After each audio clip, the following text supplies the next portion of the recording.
Have you ever wondered how changes in the economy affect your wallet? This episode's recording is from a panel discussion with financial planners Eric Cooper and Brian Luce from Triangle Financial Group. They discuss some important foundational questions about the economy, money, and how it all relates to you. Stay tuned.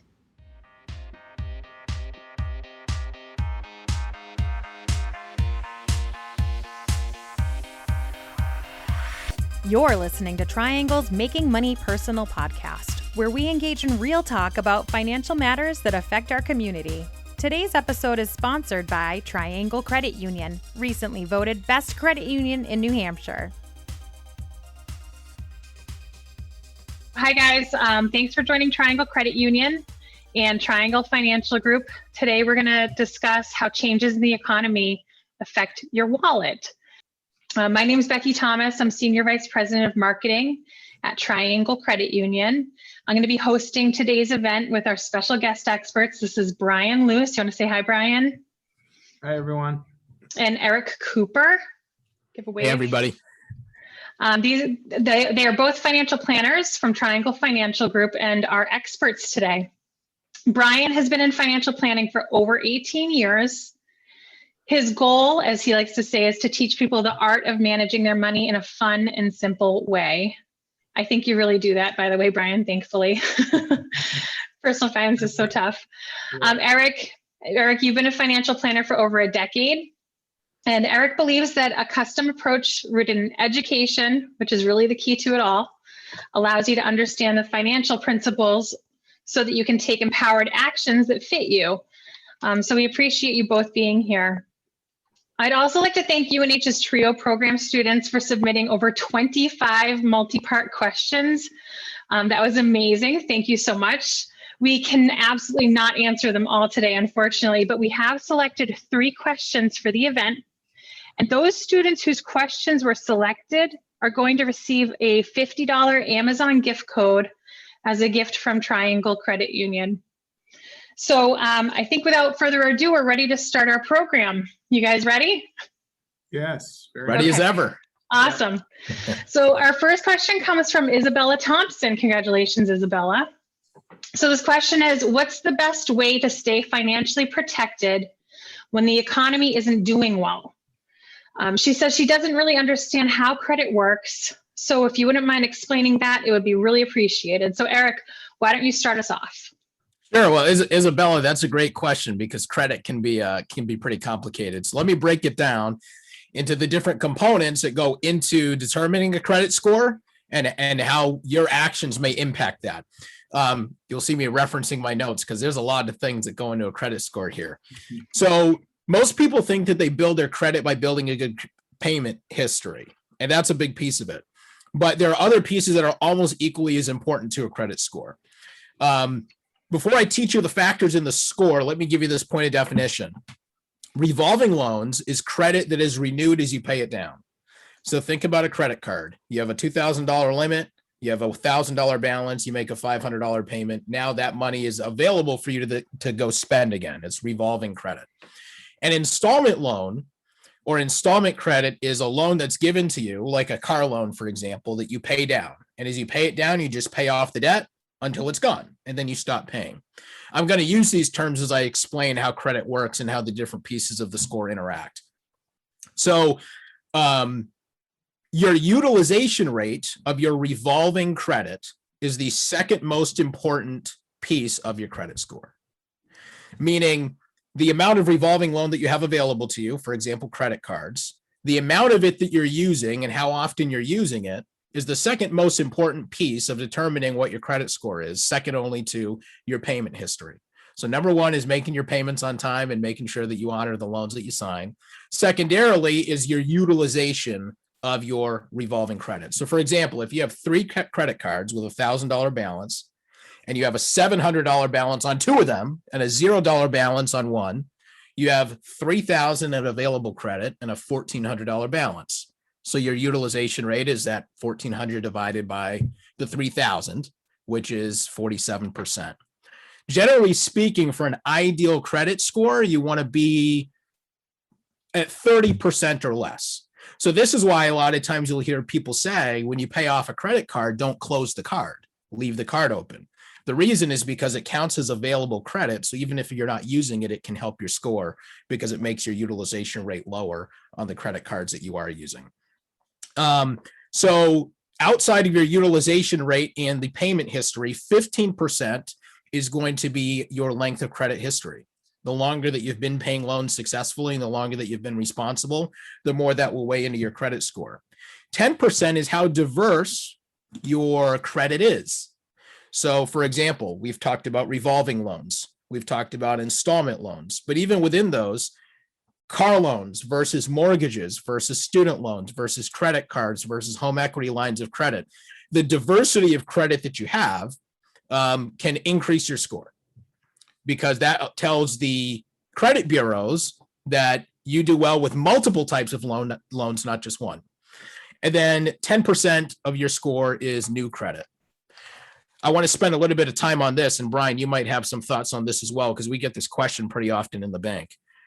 You've probably heard in terms of credit the words hard pull and soft pull on your credit, or a hard inquiry and a soft inquiry. Here's the difference. Both times a financial institution or an institution is going in and checking your credit score. But the credit bureaus will penalize your credit score if you inquire to obtain new credit often. So if I apply for a car loan and Triangle Credit Union pulls my credit, that is a hard inquiry because I'm asking them to pull my credit because I'm seeking new debt. There's other scenarios where your credit will be pulled. For example, sometimes when you get an auto insurance policy, the insurance company will pull your credit to see how good you are at paying your bills.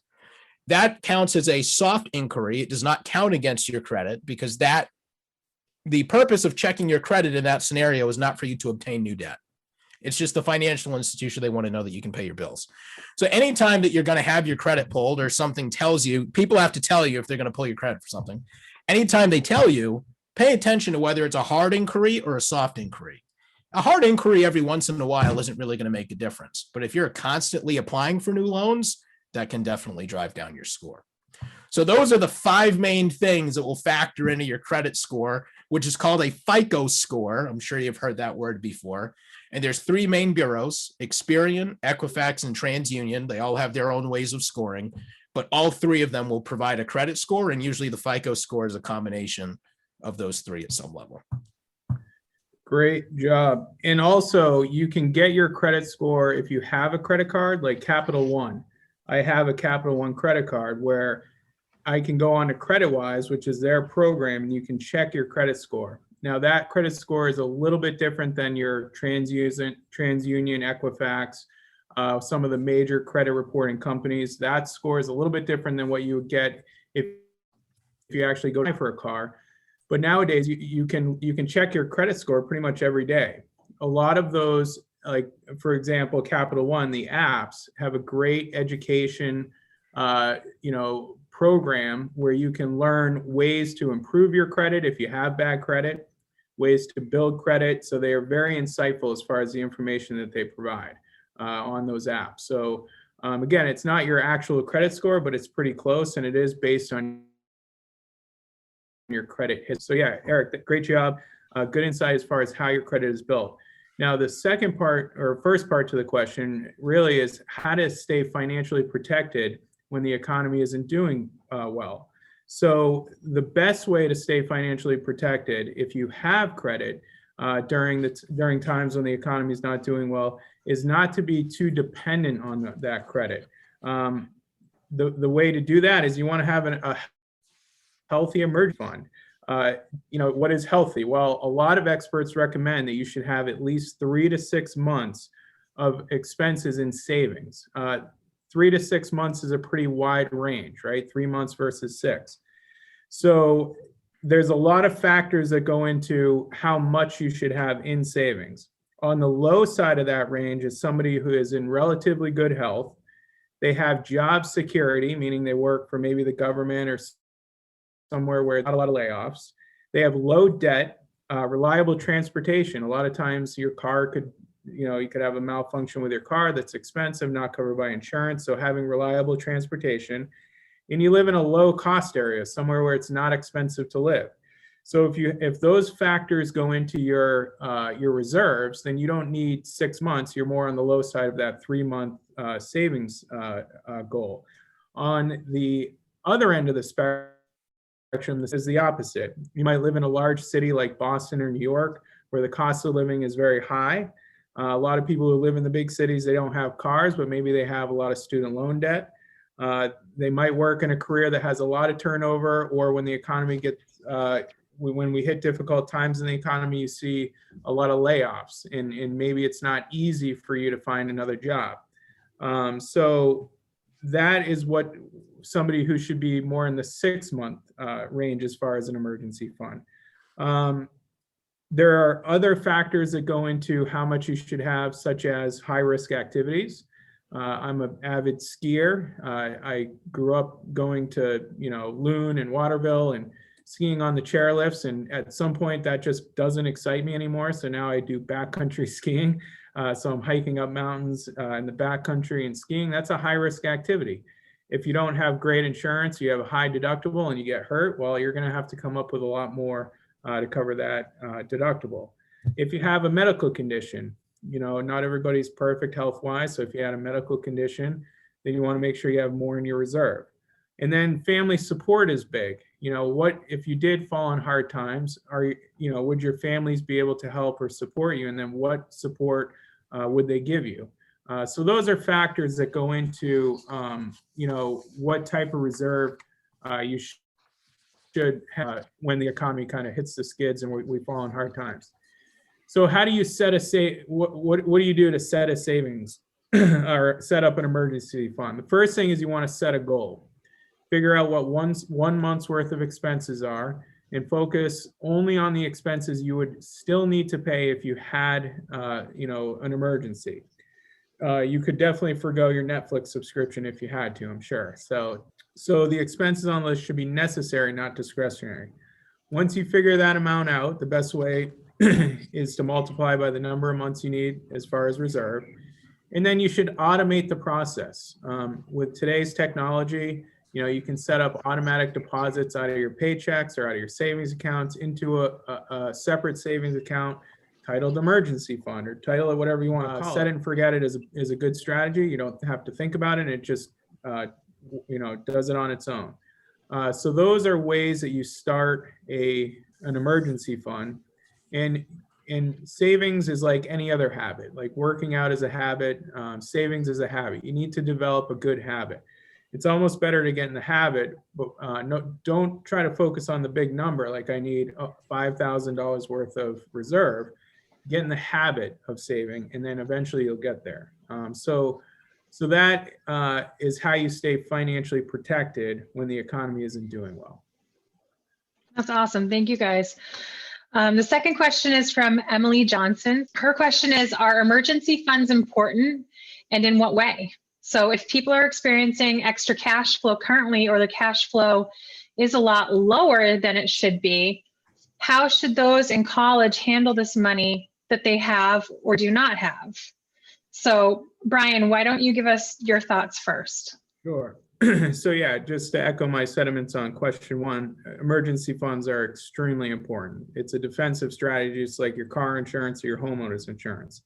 They save you from large, unmanageable expenses.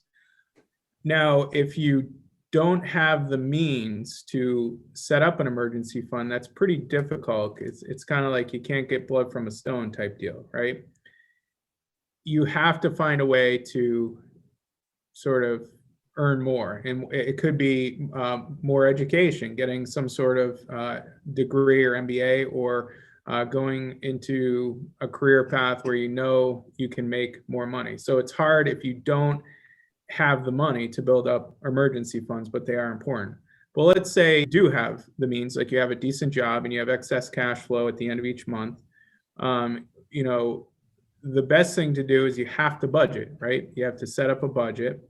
And, in my opinion, there are three types of savers in the world. The first one is somebody who gets a paycheck. They impulsively buy whatever they want.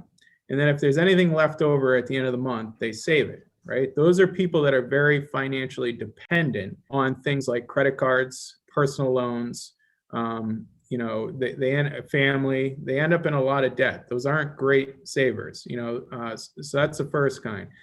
The second type is somebody who does the opposite. They get their paycheck, they save first, and then they spend second.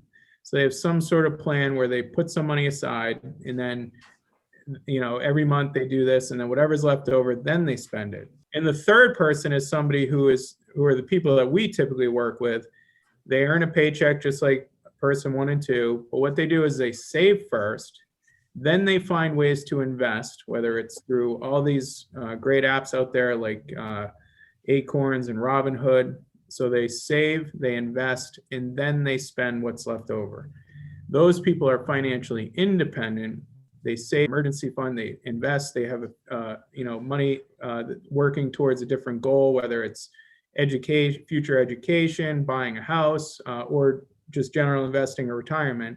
Those are the most financially independent. And that's where most of the wealth is built when you start investing. So yeah, emergency funds are very important. And I think, Eric, you'll elaborate a little bit more on the second part of that question.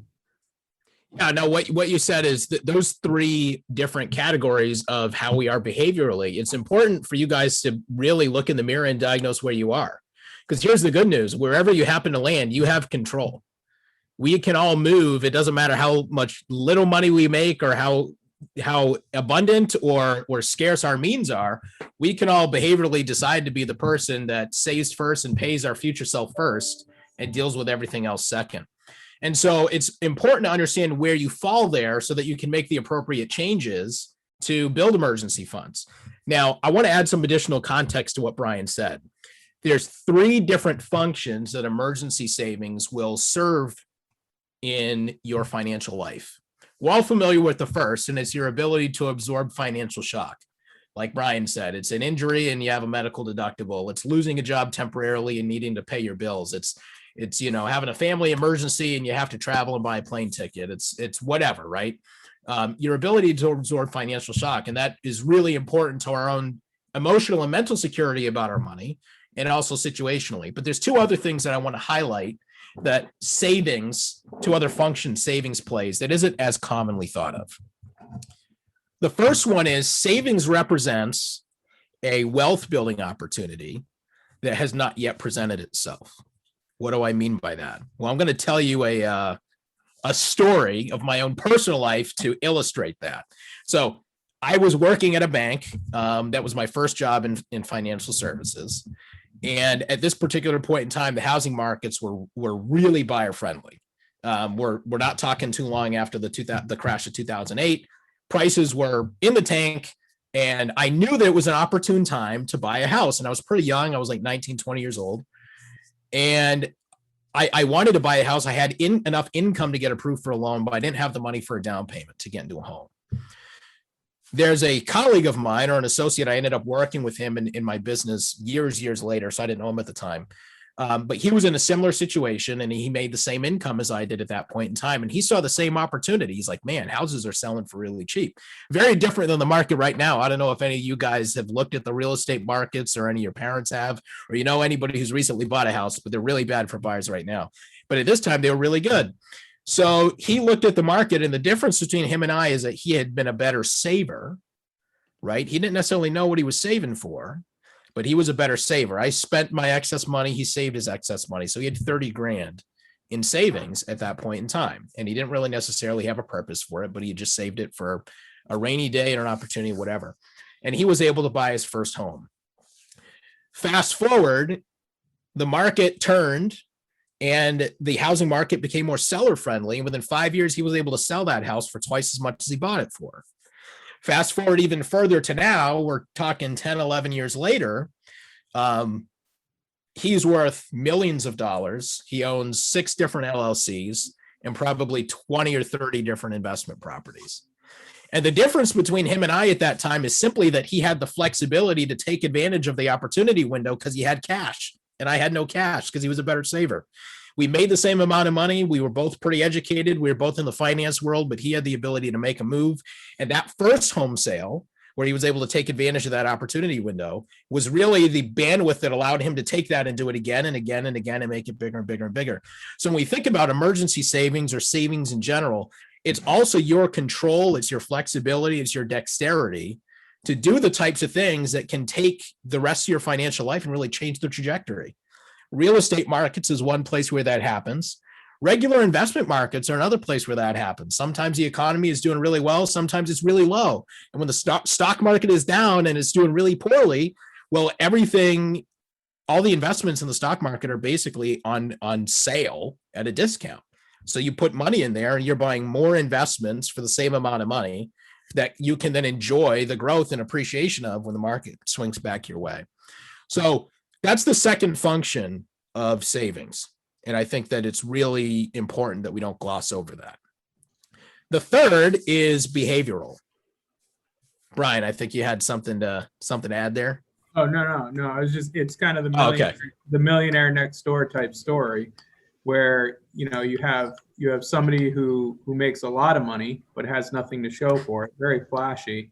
And then you have somebody who makes very little money, but they're just better savers. And you read the book, The Millionaire Next Door, and there's a lot of stories like that in that book. And that's kind of, when you're describing the story, that's what I think of is that book, which, by the way, if you guys want a good read, definitely recommend that book. It's a great book. By Thomas It's a great book. Hanley, I believe. Yeah. Yeah. And like you said, it's about building the habit. It's about just making it a part of who you are and your identity. Because then you're in a position of power Brian, you can probably attest, we have clients all over the spectrum. We've been in the business a long time. And some of our most affluent clients, you would never know it just by the car that they drive up to the bank in, or if you went over to their house and you've got people that are driving Audis and $60,000 trucks that really have no money, right? And they've just financed it all. So it's not always necessarily what you think. And that really goes to the third function of savings. And that's really the behavioral element to it. When you think about the efficiency of building wealth, it's important that we take advantage of investment markets and that we save in places where our money can ultimately grow over time. Well, if you don't have a properly funded emergency savings bucket, it's hard to go invest money and take risk on it, which you need to do in order to really grow the money, knowing that if something happens that you're not expecting, you're going to need to get at that money. If you need to worry about what that money is going to be worth on Tuesday, you can't really take any real risk with the money. So having emergency savings gives you the ability to absorb financial shock, but it also allows you to separate the purposes of different buckets of money in your own mind, so that the money that you do put towards your retirement or your long-term house purchase goal or whatever longer-term goal that you're investing for, you have the permission to really take the risk that you need to take to be able to experience the type of growth that investments can offer. Unless you have a properly funded emergency savings bucket, then that money's kind of playing dual purpose. You might need it, you might not need it. You don't have the clarity to really be able to make efficient choices when it comes to growing your wealth. So those are the three ways that emergency savings is going to help you over the course of time. And the way to build it, I don't know exactly which one of those ways is going to help each of you guys, but the first step is to make the choice to move yourself, if you're not already there, into that bucket that saves first and spends after, and adjust the rest of your budget around paying yourself first. Because when you save, you're paying yourself. You're just paying your future self. And it might not feel as valuable today, but one day you're going to be that person. And if you didn't, you're going to wish that you had paid that person. Wait, before we move on to the next question, this reminds me, have you guys read the book Atomic Habits? I have. Yeah, Yep. talking about habit stacking and 1% change and all of that. So a lot of the behavioral cues you're talking about remind me a lot of the education from that book, Atomic Habits. So another book, if you guys are looking for recommendations. We could probably sit here and give you 1,000 recommendations. Because you're college students, you don't read enough as it is, right? Well, you know what? They probably are too busy reading the required reading. So. Yeah, exactly. Think and Grow Rich by Napoleon Hill. That book changed my life. That I don't know if you guys have read that. What was that again? Brian, say it again. Think and Grow Rich by Napoleon Hill. It's written back in the 1950s. But that book has really changed the way I thought about money, So, I was a typical college kid, just like everybody on this call. And back, I graduated in 2004. Credit was very loose back then. It was pre-2008. It's when if you could fog a mirror, you could get a house. Stated interest rate loans. You didn't even have to prove income, and you could buy a house. So I fell into made a lot of mistakes early, and that book changed my life. So yeah, there's 3 book recommendations for everybody on the call. Awesome. Okay, so we'll move on to our third and final question. And this one comes from Tuan Duong. Tuan's question is, how much money, if any, should I put into any stocks? What is your investment philosophy? What should young people around this age be doing to stretch and make the most out of their money? And personally, how do you address impulse buying? So Eric, why don't you kick us off on this one? Eric, let me jump in real quick. So Sure. we just answered those 2 questions previous, all about emergency funds, right? First one, we talked about emergency funds. Second one, we talked about emergency fund. When people come into our office wanting to invest, saying, okay, here, I have money, what's your investment philosophy? How much should I put in stocks? The emergency fund is the foundation. If you come in with $5,000 or $10,000 and you say, I want to invest, and that's all you have, we're going to say you're not ready yet. So the reason Eric and I keep harping on the emergency fund is that's building the foundation. If you ever, build a house down the road, you don't call the general contractor and say, send me the roof, right? That just doesn't make sense. The investing is the sexy part of things, but we have to have the foundation in place before we go there. So that's why, we pick those. You're talking to financial planners that help people invest. That's why we're really harping on that emergency fund. So Eric, go ahead. Sure. No, I appreciate that, Brian. It may sound counterintuitive, but to make the most out of your money, even at this stage where you're in college, you don't necessarily have the career job, I'm sure money's probably tight. Young people need to prioritize their future selves first. In psychology, and a lot of this job in terms of behavioral finance and financial planning is really more psychology than it is finance, right? There's this phenomenon called hyperbolic discounting. And hyperbolic discounting refers to people's tendencies to increasingly choose a smaller, sooner reward over a larger, later reward because they perceive more value in the smaller reward sooner than the larger reward later. Well, when you think about the time value of money, I'm going to draw you a picture here, if you can envision it in your mind. Imagine you invest $100 that grows 10% every year. If you invest $100 today and it grows at 10%, next year you have $110. If it grows 10% the next year, you probably have like $121. If this repeats year over year over year, you're only making a little over $10 a year in earnings at the beginning, and it's slowly starting to creep up as your base balance starts to get larger and larger. However, as it continues to compound on itself, the same 10% of earnings equals larger and larger sums of money as time goes on. Eventually, the curve of compound interest, if you can imagine the picture that I'm drawing in your mind, starts shooting up at a much steeper pace. In year 30 of the example that I just gave, that 10% compounding would yield you earnings of $159 in year 30 versus 10 in year 1. And that's on the original $100 that you invested. The earnings in themselves are 16 times more than the earnings you had in year 1. And your earnings in year 30 are 159% of your entire original investment. So your total investment balance on that $100 contribution in year 30 would be $1,745. This is compounded at 10% every year. Compare this, for example, to investing $300, which is 3 times as much as the 100, but only leaving it invested for half the time. So we'll invest 3 times the amount of money, but instead of investing it for 30 years, we'll invest it for 15 years. At the end of year 15, you would have $1,253, which is only 71% of what you ended up with in the first scenario. So in scenario 1, you invest $100 at 10% for 30 years, you have $1,745. Scenario 2, you invest $300 at 10% for 15 years, you have $1,253. So what's the point here? The point is the younger you are, the more time you leave the money invested, the more time you let it bake, as we like to say, the more powerful your investment truly is. Because you are so far off from retirement or having to use those long-term investments, the power of your money now is so much greater than what it's going to be in 5 years or 10 years or 15 years when you have a stable job and you feel like you've made it.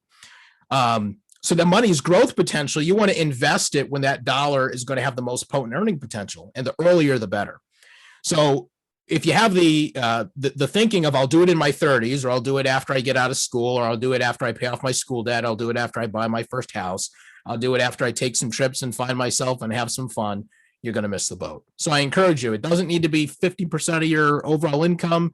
It can be whatever, it can be 10% of your income, whatever you can do to get started.